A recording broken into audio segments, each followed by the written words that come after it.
Right, folks, today we're going to be showing you the basic physical setup and menu setup for the Canon EOS Rebel SL3. It's a relatively newer model of the basic Canon DSLR. Shoots 1080p, shoots 1080p at 60 frames per second, also shoots 4K. So it's kind of an exciting little DSLR that we're going to be looking at today. Okay, we've got our main components here. Like I said, this kit comes with two lenses, but we'll just be showing you the 18 to 155 today. But we've got the camera body, we've got the lens mount cap on the lens, we've got the front cap and the rear cap.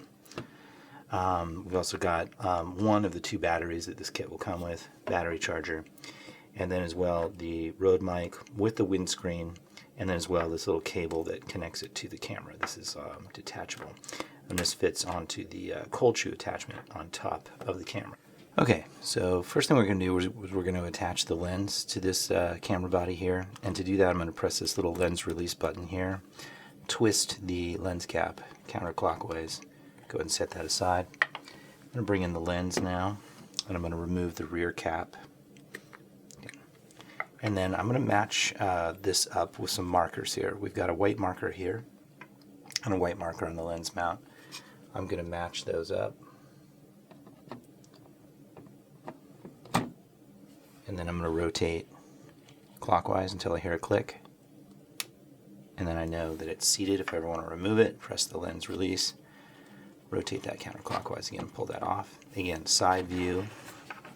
I'm going to match up the white marker and the white marker. And then I'm going to go ahead and rotate that. And that clicks in place. This has a zoom ring, 18 to 55, and then a focus ring. It can be put on manual focus and autofocus. We recommend manual focus, and we also recommend you turn the image stabilizer off. You'll be providing your own stabilization. Then again, leave the lens cap on until you're ready to shoot. Okay, the next thing we're going to do is we're going to turn this camera over, and we're going to locate the battery compartment, and this is where we're going to place both the battery and the SD card. So open up the compartment, and this battery will only go in one way. It's pretty easy to find. You just match the nodes up here with what you see inside, the little pins. Press that into place, and that locks into place. And this little spring arm here, that pops out, and you can go ahead and pull that out. It won't go in all the way if you're putting it in incorrectly. Take the SD card out of this little case here, and this will fit into the little slot next to the battery.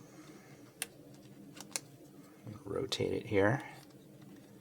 So again, this will only go in one direction. If you're facing the rear of the camera, the label is facing you. Go ahead and press that in all the way. It's spring loaded, so to get that out I just push on it again and it pops out, and I can pull that out. But I'm going to go ahead and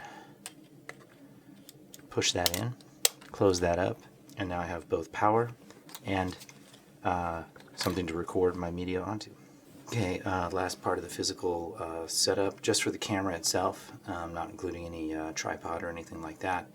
Go ahead and include this cable here, but I'd use the cold shoe attachment to attach here. It's just a little slot, and it kind of slots into place. And then I'm going to rotate this little thing to kind of fasten it so that's not moving anywhere. And make sure that windscreen's on, and then go ahead and plug this cable in. And then there is a microphone jack here on the side. Just remove the door. It's clearly labeled. It says mic. Let's go ahead and attach that in. Make sure that, firmly press that in place, make sure that's in all the way. And now that camera is physically set up, and like I said, there's nothing attached to this in terms of tripod or anything like that, but physically this has a lens, it has power, it has an SD card, and it has a microphone, so in its basic sense it's ready to shoot.